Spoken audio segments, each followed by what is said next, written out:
নমস্কার, 5:05 নিয়ে আমি অতনু রয়েছি আপনার সঙ্গে। টানা বৃষ্টি চলছে, বৃষ্টি আরো বাড়বে। তো এই বৃষ্টিতে শহর কলকাতাতে এই 3 জায়গায় বাড়ি ভেঙে পড়ার খবর এলো। তার মধ্যে থেকে মুচিপাড়ার খবর প্রথম আপনাদের দেখাই। পুরনো বাড়ি, এই পুরনো বাড়ি ভাঙার কাজ এমনিতেই চলছিল, তার মধ্যেই ভেঙে গেল এবং তিনজন শ্রমিক আহত হচ্ছেন। কিন্তু কিভাবে ভাঙলো, আমার সঙ্গে অমিত রয়েছেন সরাসরি এখান থেকে। অমিত, আশপাশের মানুষ নিশ্চয়ই খুব ভয়ই রয়েছেন। এই বাড়িটা এমনিতেই পুরনো ছিল, ভেঙে যেতে পারতো বলে আগে থেকেই ভাঙা শুরু হয়ে গিয়েছিল, কিভাবে ভাঙলো হঠাৎ?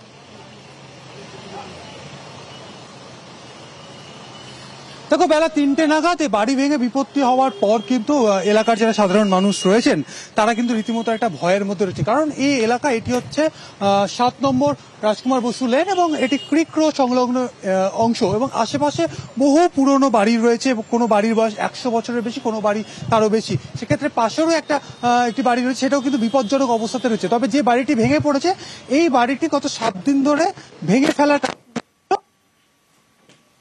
মুসলধারে যখন বৃষ্টি আসে সেই সময় কিন্তু ভেঙে ফেলার কাজ কিন্তু সেই সময় করছিল, বাড়ি ভেঙে পড়ে এবং 3জন শ্রমিক জখম হয়েছে, যাদের কলকাতা মেডিকেল কলেজে কলকাতা মেডিকেল কলেজে পাঠানো হয়েছে এবং এলাকার যে সাধারণ মানুষ যারা ছিলেন বা এলাকার যারা মানুষ রয়েছেন তারাই কিন্তু এই ভাঙা অংশ থেকে তাদেরকে রেস্কিউ করে বা উদ্ধার করে তাদেরকে হাসপাতালে পাঠিয়েছে। তোমাকে জানিয়ে রাখবো, পাশে একটি গাড়ি দেখতে পাচ্ছ, গাড়িটি খুব ব্যাপকভাবে ক্ষতিগ্রস্ত হয়েছে। কারণ এই বাড়ি যখন ভাঙার কাজ চলছিল তখন ওই বাড়ি ভাঙার যে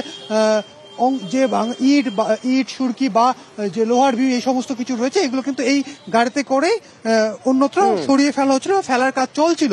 সেই সময় হঠাৎ যখন বৃষ্টি 3টের সময় মুষলধারে বৃষ্টি নামে, তখন কিন্তু এই বাড়ির অংশটা তুমি দেখতে পাচ্ছ, একদম দোতলার ওপর থেকে পুরো অংশটা ভেঙে রাস্তার ওপর পড়েছে। রাস্তা কার্যত অবরুদ্ধ হয়ে গেছে এবং যে গাড়িতে রাবিশ ফেলা বা এই সমগ্র সামগ্রী ভাঙা, সেই গাড়িটিও একেবারে দুমড়ে মুচড়ে গিয়েছে। অমিত, ধন্যবাদ।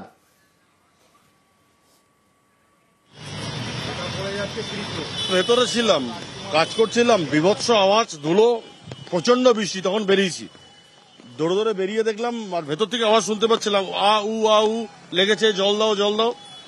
তারপর বেরিয়ে আসার পর ওরা কন্ট্রাক্টরের লোকেরা ছিল, ওরা নিয়ে বেরিয়ে চলে গেল। আমরা ঢুকে দেখলাম ভেতরে কেউ নেই, তো পুলিশকে ফোন করলাম, পুলিশ এলো। এটা হস্তান্তর হয়েছে, বোধহয় প্রমোটারের কাজ চলছিল, কদিন ধরেই ভাঙা চলছিল। একই রকম ভাবে নারকেলডাঙ্গায় একটি পুরনো বাড়ি ভেঙে পড়ল এবং পুরনো বাড়িটি নারকেলডাঙ্গায় দেখুন ভেঙে পড়ার পরে কি অবস্থা।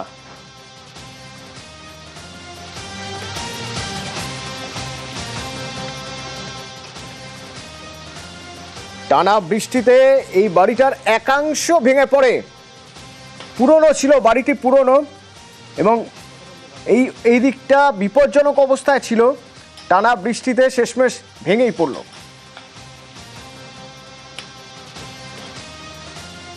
হ্যাঁ, আগে একবার ভেঙে পড়েছিল, বিপজ্জনক। তারপরে এই বাড়িতে কেস চলছে বলে কিছু কর্পোরেশন কিছু করতে পারছে না, 2 তরফে কেস চলছে। হ্যাঁ, পুরো একটা সাইড নামিয়ে দিয়েছিল, পুরো ওই দিকে দেখবেন, ওই দিকে সাইডটা পুরো নামানো আছে, বিপজ্জনক। তারপরে গাছ হয়েছে, গাছ হতে তারপরে এটা 2টা নামতে যখন বৃষ্টি হলো ওই টাইমে। না, ঘিরে দিয়েছিল, ঘেরা ছিল। আর তারপরে ভাঙার পর পুরোটা ঘিরে দিয়েছিল। কালকে ভাঙার পর ঘেরা ছিল, তার আগেও ঘেরা ছিল, করতো। কিন্তু এখানটা সবাই জানে এখানটা ঘেরা ছিল বলে কেউ এই জায়গাটা যেত না। এখন যেহেতু দেখে যে গাছ ফাছ বিপজ্জনক জায়গা, ওই জায়গাগুলো ভেঙে দিচ্ছে। 20 রাজেন্দ্র স্ট্রিট আবারও ভেঙে পড়ল পরিত্যক্ত বাড়ি। 100 বছরেরও বেশি পুরনো, আগে থেকেই কলকাতা কর্পোরেশনের তরফ থেকে বিপজ্জনক বাড়ি হিসেবে চিহ্নিত করা হয়েছিল। কিছু মাস আগেই বাড়ির একাংশ ভেঙে পড়ে, তারপরেই কলকাতা কর্পোরেশন এবং নারকেলডাঙ্গা পুলিশের তরফ থেকে বাড়ির আশেপাশে কর্ডন করে রাখা হয়। গতকাল বৃষ্টির জেরে বাড়ির সামনের দিকের যে অংশ হঠাৎই ভেঙে পড়ে এবং তারপর থেকেই চাঞ্চল্য ছড়ায় গোটা এলাকা এবং ইতিমধ্যে কর্পোরেশনের তরফ থেকে হাইড্রা মেশিন নিয়ে এসে বাড়ি ভাঙার কাজ শুরু হচ্ছে। শহরের দিকে দিকে বাড়ি ভেঙে পড়ছে এবং সেই বাড়িগুলি কিন্তু পরিত্যক্ত বাড়ি, অর্থাৎ এই যে বেশ কয়েকদিন ধরে বৃষ্টিপাত, সেই বৃষ্টিপাতের জেরে 100 বছর থেকে 150 বছরের পুরনো যে পরিত্যক্ত বাড়িগুলি রয়েছে সেই বাড়ির একাংশ ধীরে ধীরে ভেঙে পড়ছে এবং সেইগুলোকেই ডেমোলাইজ করার যে প্রক্রিয়া ধীরে ধীরে কলকাতা কর্পোরেশনের তরফ থেকে শুরু করা হয়েছে। ক্যামেরায় মনোজ যাদবের সঙ্গে রৌনক দত্ত চৌধুরী, নিউজ 18 বাংলা, কলকাতা। মুচিপাড়া নারকেলডাঙ্গার মতো এই যে জানবাজারের বাড়ি, এই বাড়িটি শরিকি বিবাদে কোনো রকম কোনো মেনটেন হতো না। পুরনো এই বাড়িটার কোনো মেনটেনেন্সই ছিল না, শেষমেশ এই বাড়িটা ভেঙে পড়লো। জানবাজারের বাড়িটা 30 নম্বর রানী রাসমণি রোডে, তবে কোনো হতাহতের খবর নেই এক্ষেত্রে।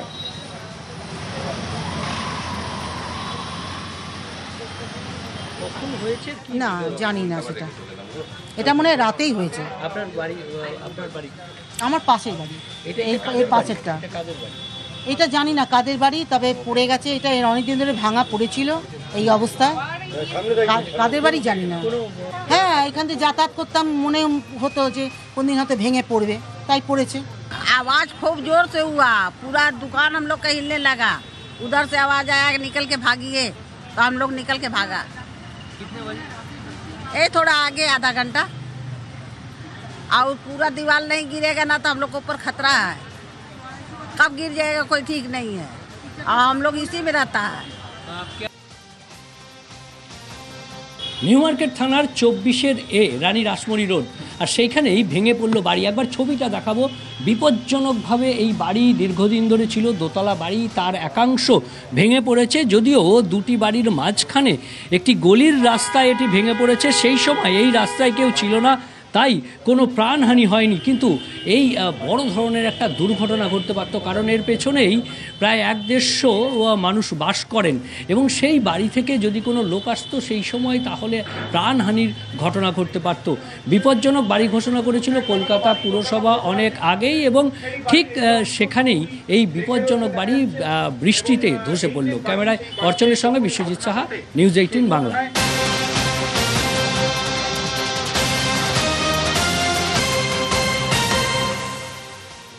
তিনটে বাড়ি ভেঙে পড়লো কলকাতায়।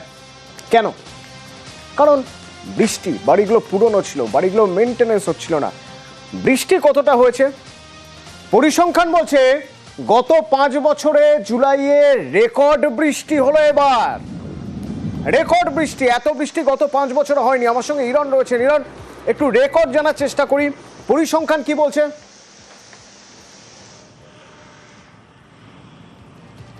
একদমই, দেখো বিগত 5 বছরের পরিসংখ্যান বলছে জুলাই মাসে কলকাতায় সবচেয়ে রেকর্ড পরিমাণ বৃষ্টি হয়েছে। স্বাভাবিকের থেকে 64% বেশি বৃষ্টিপাত হয়েছে। স্বাভাবিক বৃষ্টিপাতের পরিমাণ 362 মিলিমিটার। সেই জায়গায় গতকাল অবধি 28 জুলাই পর্যন্ত কলকাতায় বৃষ্টি হয়েছে 593.6 মিলিমিটার, অর্থাৎ 64% বেশি বৃষ্টিপাত হয়েছে। শুধু তাই নয়, এবং এটা রেকর্ড তো বটেই, এবং শুধু গত বছরে যে তুলনায় বৃষ্টি হয়েছিল তার থেকেও এবছর বেশি। স্বাভাবিক জুন থেকে জুলাই মাসে যে বৃষ্টির পরিমাণ হওয়ার কথা, জুন মাসে যা স্বাভাবিক হওয়ার কথা সেটা হয়নি, তার চেয়ে কম হয়েছিল। তবে জুলাই মাসে এত পরিমাণ বৃষ্টি হয়েছে যে দুটো হিসেব মিলিয়ে বর্ষার বৃষ্টি হিসেবে যেটা বলা হয় 1 জুন থেকে 28 জুলাই পর্যন্ত একটা হিসেব, সেই হিসেব অনুযায়ী দেখা যাচ্ছে 19% বেশি বৃষ্টিপাত হয়েছে কলকাতায়। এবং দক্ষিণবঙ্গে পূর্ব মেদিনীপুর ছাড়া সব জেলায় অতিরিক্ত বৃষ্টিপাত হয়েছে, স্বাভাবিকের চেয়ে বেশি পরিমাণ বৃষ্টিপাত হয়েছে। উত্তরবঙ্গের ক্ষেত্রে যদি সেই তুলনায় দেখি, সেখানে বৃষ্টির ঘাটতি রয়েছে। একাধিক জেলা উত্তরবঙ্গে, মালদা খুব বর্ডারে রয়েছে, কালিম্পং, সাউথ দিনাজপুর, বিভিন্ন জায়গায় স্বাভাবিকের চেয়ে বৃষ্টিপাতের যে পরিমাণ সেগুলো কিন্তু জুন জুলাই মাসে অনেকটাই কম হয়েছে। দক্ষিণবঙ্গে অতিরিক্ত বৃষ্টি, এবং যে অতিরিক্ত বৃষ্টির প্রভাবে ইতিমধ্যে যেটা তুমি দেখাচ্ছিলে বা দর্শকদের সামনে বলছিলে যে তার প্রভাব কিন্তু পড়েছে, বাড়ি ভেঙে গেছে। ইরন, আরেকটা বিষয় একটু জানতে চাই, বলছে এই জুলাইতে তো রেকর্ড বৃষ্টি হয়েছে, এত বৃষ্টি গত 5 বছরে হয়নি। এই বৃষ্টি কি চলবে কাল পরশু? মানে আজ ভারী বৃষ্টির সম্ভাবনার কথা আগেই জানিয়ে দিয়েছিল হাওয়া অফিস। কাল কি হবে, তারপরের দিন কি হবে, এই সপ্তাহান্তে কি চলবে?